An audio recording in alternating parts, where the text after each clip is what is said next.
Не сакав да дискутирам по оваа точка, но предлогот кој што колегата Александар Николовски го образложи, мислам дека навистина држи вода, но толку повеќе што и вие и тој како постари пратеници во рамки на собранието точно знаете како се носел тој закон. Да, поискусни се сирам. Точно знаете како се носел тој закон, кој бил оној кој што стоел посреде носење на тие закони, знаеме што се случуваше, не треба да се потсеќаме така натаму.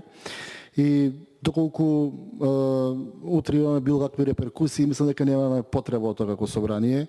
Мислам дека не треба да разговараме со суета, ете, дошле од правда и дека тоа е Библија. Не е така. Мислам дека аргументите се на страна на Александар Николовски и мислам дека вие како мнозинство треба тоа да го прифатите. До толку повеќе што со последниот извештај од страна на Комисијата на Европската Унија, сега што ни го соопштија во рамки на државата, е дека има реченица, вели дека во Македонија има корупција во секоја пора на општеството. Сега, ако имате вие корупција на секоја пора од општеството, знаеме дека високата корупција е ки власта и знаеме дека власта е таа која што располага со милиардите на граѓаните. Мислам дека во интерес на државата, дека интерес на граѓаните да тоа биде што е можно потранспарентно од повеќе агли, од повеќе начини.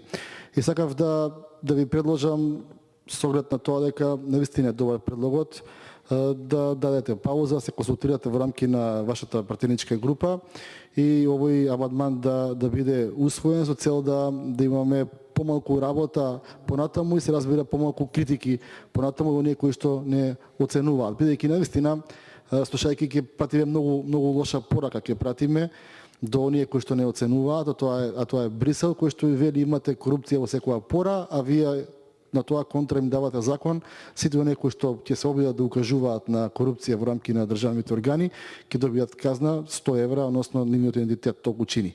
Мислам дека не е во ред, нема потреба од суети, нема потреба од ништо, дајте си пауза пола сат.